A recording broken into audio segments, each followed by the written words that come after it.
Hi, my name is Eric Tonsmeyer, and I've been asked by Mary Johnson of Regenerative Farms to put together a list of plant species that you could grow in your agroforestry systems in the Democratic Republic of the Congo to provide additional nutrition, not necessarily things to sell, but things that your family would be able to eat. Um, that would provide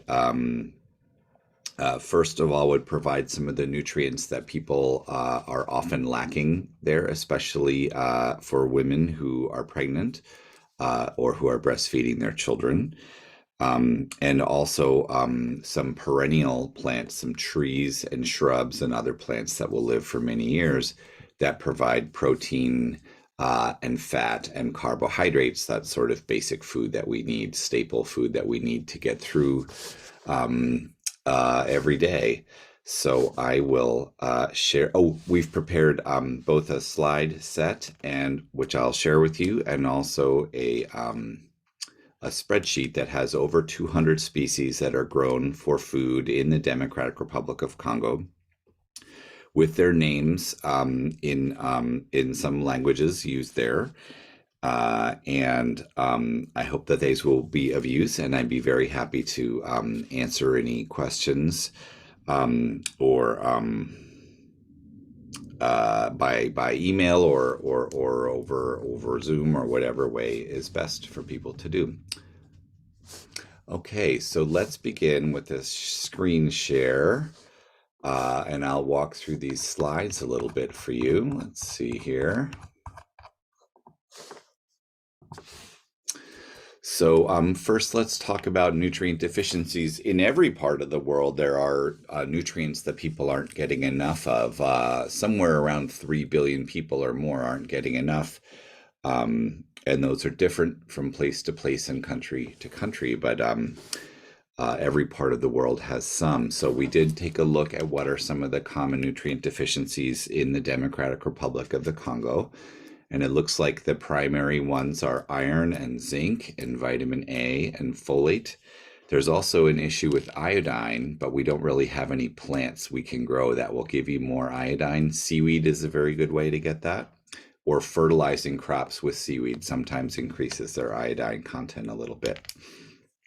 And for each of those, we've written down here the minimum that you should have for a day of those nutrients, and the most you need.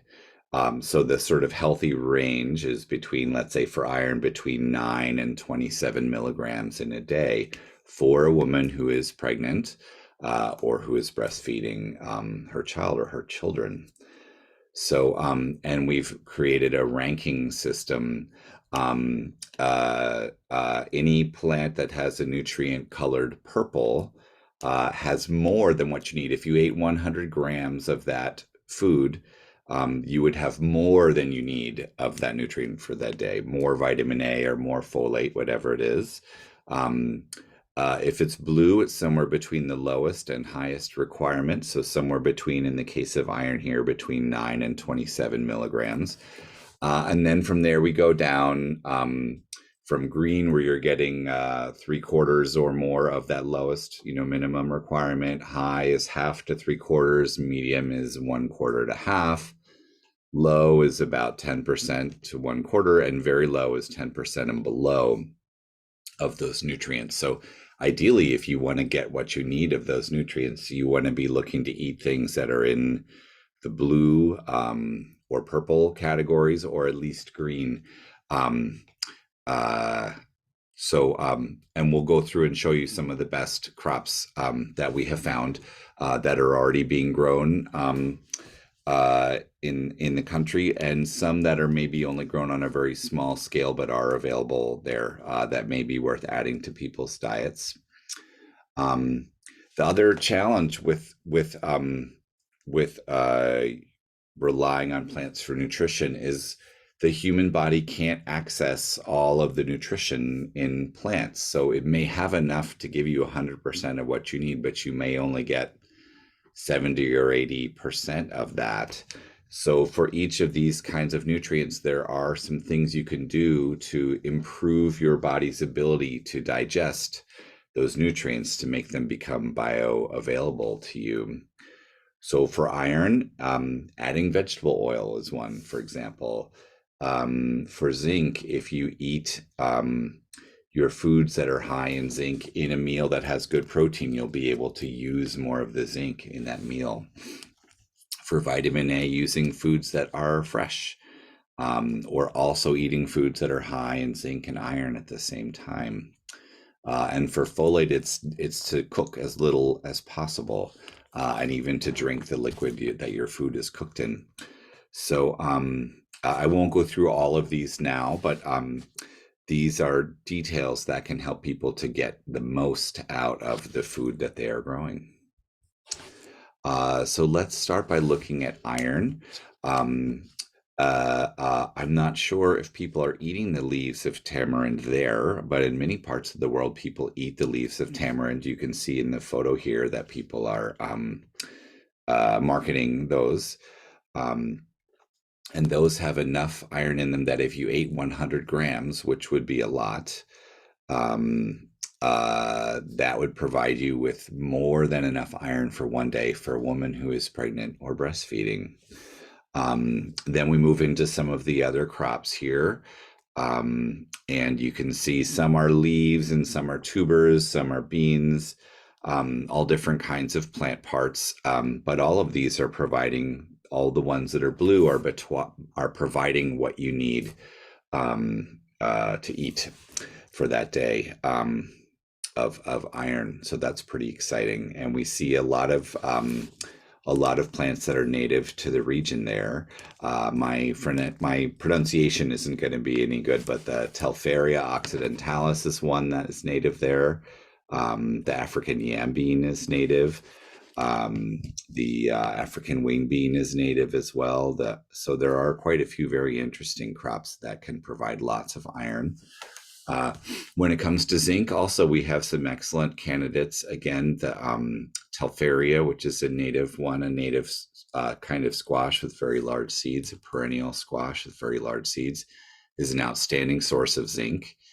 We have Bambara groundnuts and agouti seeds and others. So there's quite a few plants that provide a reasonable amount. This in the green, those are still very good amounts of zinc that those are providing. Although really the Pereschia, which is the one in the photo here, it's a kind of cactus with big leaves and some smallish fruit that you can also eat. It is found in the Democratic Republic of the Congo. In its homeland of Brazil, it is grown for the fruit, but also grown for the leaves because they're considered so delicious, and they are also very, very nutritious. So that's something that's present in the country now, maybe mostly grown as an ornamental. That would very much be worth growing. And also, of course, some of your outstanding native vegetables and seed crops are worth growing there as well. For vitamin A, we have lots of purple and blue here, which is great news. The best of those is the oil palm, which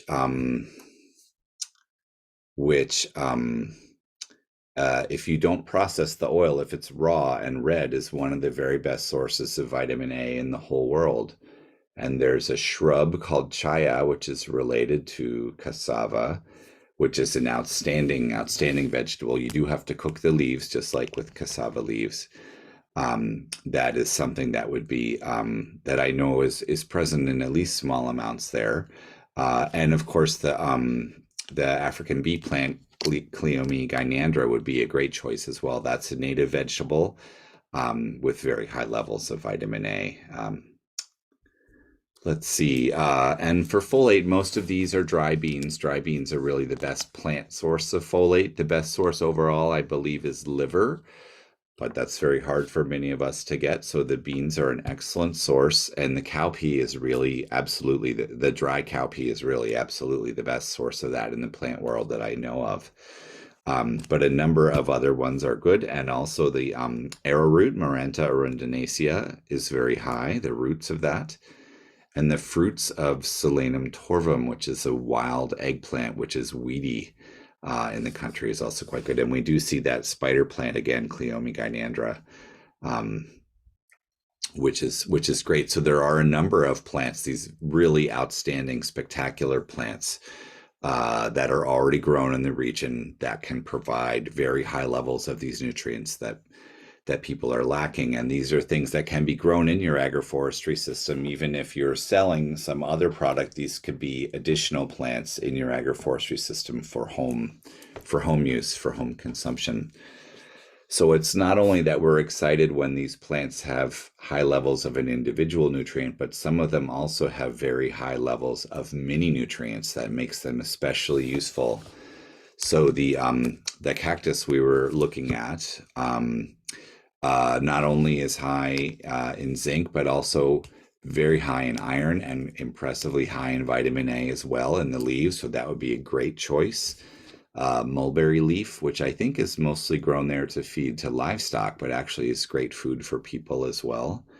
Again, we see Telferia seeds, which are very impressively high in iron and in zinc, both, and on down the list. So many of these species provide multiple nutrients, but none of them are extremely high in all of them. So you want to mix your plants. This page right here shows the woody plants, the trees and shrubs and palms and cacti that are high in these nutrients. And here we see some herbaceous plants that would be like annuals, and some plants that may be perennial and live for many years but don't have any woody parts. They might die back during the dry season, for example. And the cowpea is by far the best of those.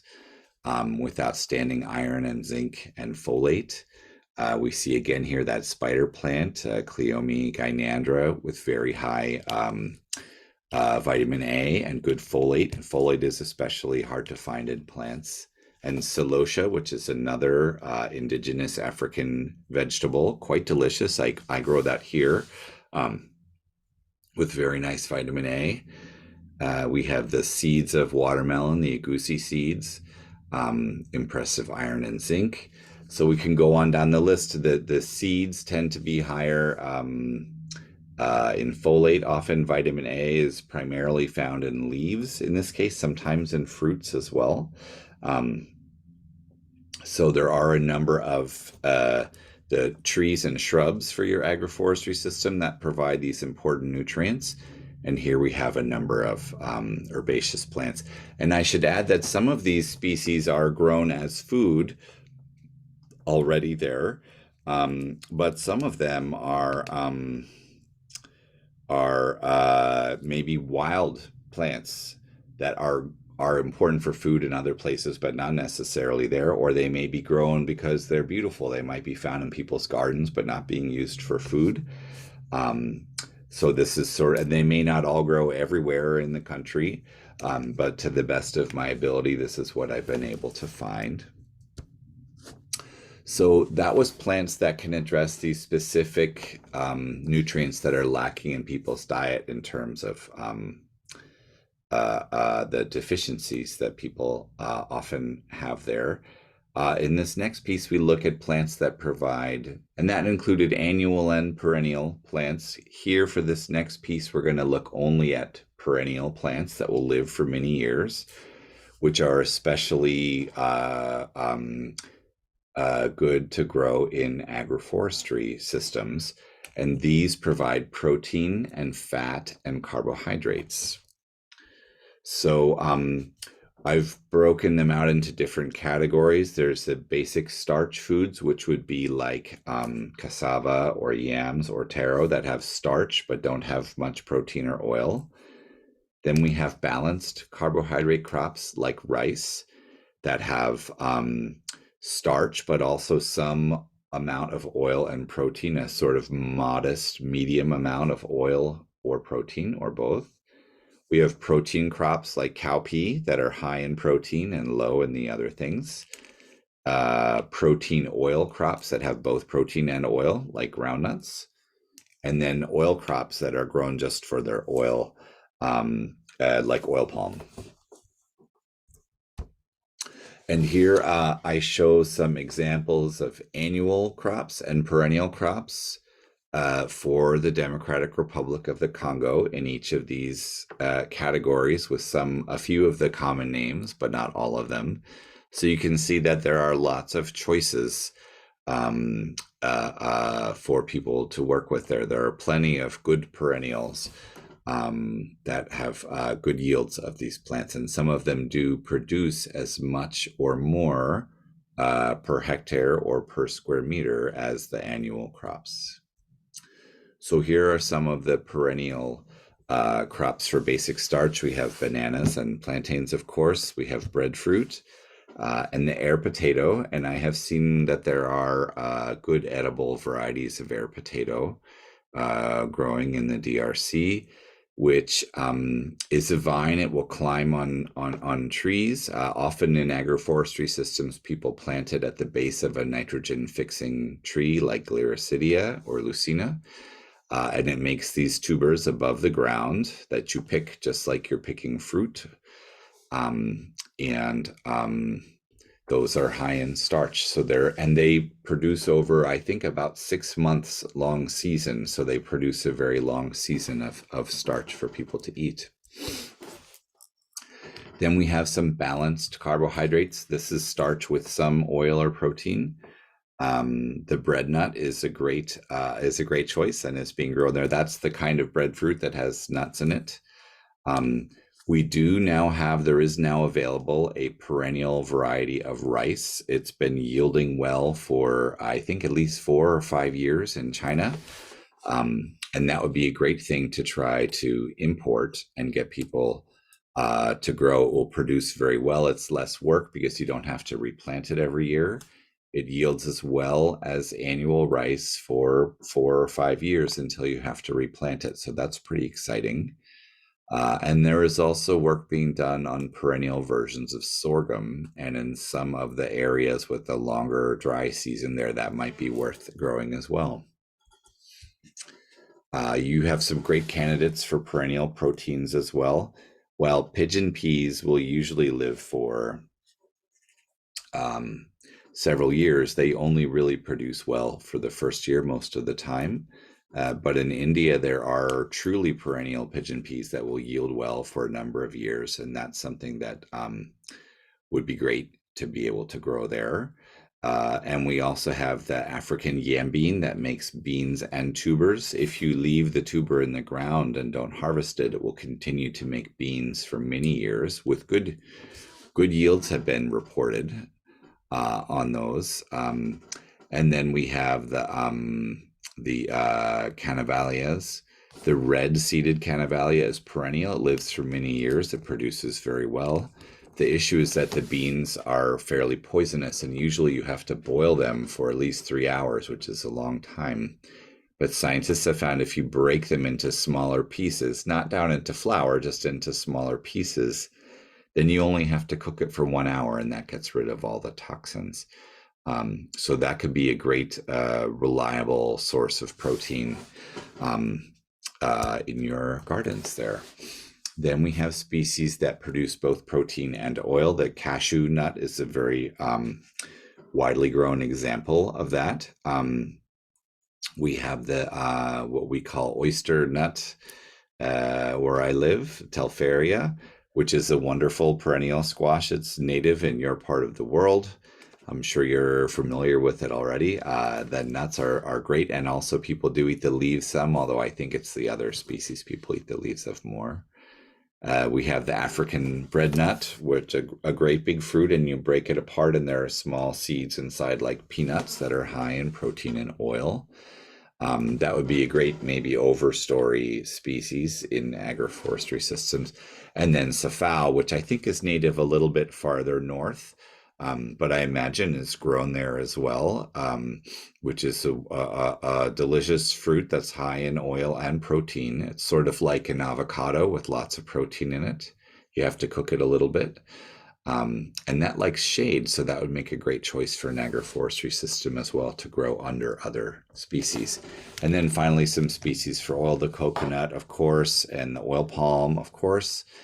Um, but also, I'm quite impressed by the nutrition of this Canarium schweinfurthii. I believe you eat both the fruit and the nuts of that species, and it's very high in oil, and that would be something you could integrate into your agroforestry systems as well. So let me just show quickly the spreadsheet that we're working with here. We have the all the way up here. We go. We have the name of the crop. And then we have their names. That is their Latin name. We have an English name. We have a number of names from the DRC in various languages. What part is eaten? What's the percentage of protein, oil, and fiber? Which of our nutrition categories it fits into for the if it's a staple crop. The levels of iron, zinc, vitamin A, and folate, and also some other nutrients in case you need them. And this is for over 200 species. So this could be, we don't have nutrition for all of them, unfortunately. This is the data we were able to find.